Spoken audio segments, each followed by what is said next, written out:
The book of Ephesians is one of the most powerful letters in the Bible. Written by the Apostle Paul while he was in prison, it's a deep dive into what it means to be saved by grace, how to live as followers of Christ, and the incredible spiritual blessings we have in Him. It's a book packed with truth, identity, and a call to stand strong in faith. So let's break it down, chapter by chapter. Paul starts this letter by reminding believers in Ephesus of their identity in Christ. He lays out spiritual blessings that belong to every believer. He says in Ephesians chapter 1 verses 4-5, "For he chose us in him before the foundation of the world to be holy and blameless in love before him.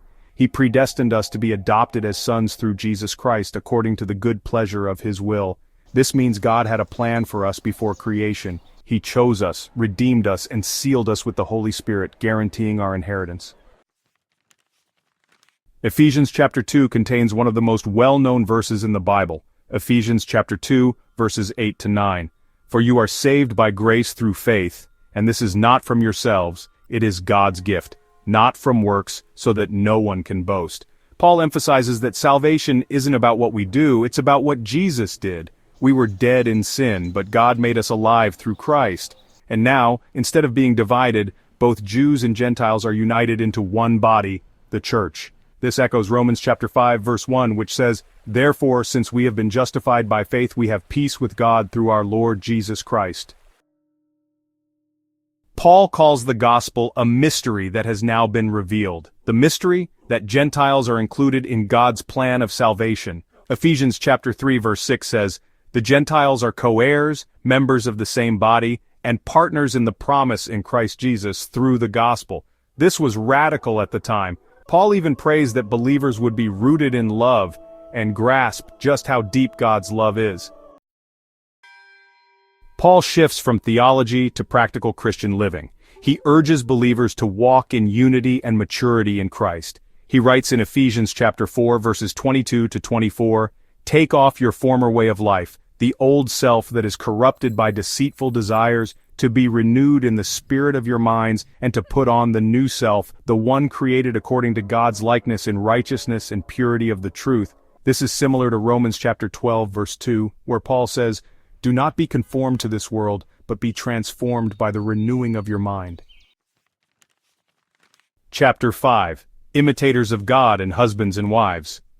Paul calls believers to be imitators of God, walking in love and holiness. He gives strong instructions about avoiding sin and living wisely. Then he dives into marriage. He explains that marriage reflects Christ's relationship with the church. Husbands, love your wives, just as Christ loved the church and gave himself for her.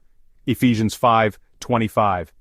This is not about power but sacrificial love, just as Jesus gave himself for us.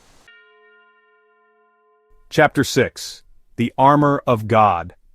Finally, Paul ends with spiritual warfare. He warns that we are in a battle, not against flesh and blood, but against spiritual forces of evil.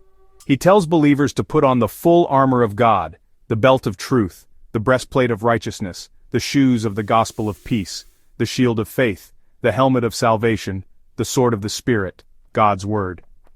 Ephesians 6:12-13 says, "For our struggle is not against flesh and blood, but against the rulers, against the authorities, against the cosmic powers of this darkness, against evil spiritual forces in the heavens.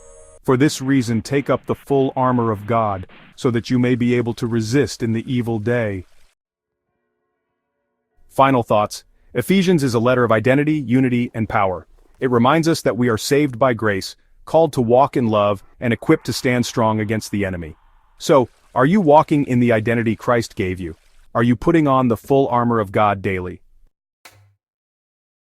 If this breakdown helped you, be sure to like, comment, and subscribe for more Bible studies like this. And let me know, what's your favorite verse in Ephesians? Drop it in the comments below. Thanks for watching, and I'll see you in the next video.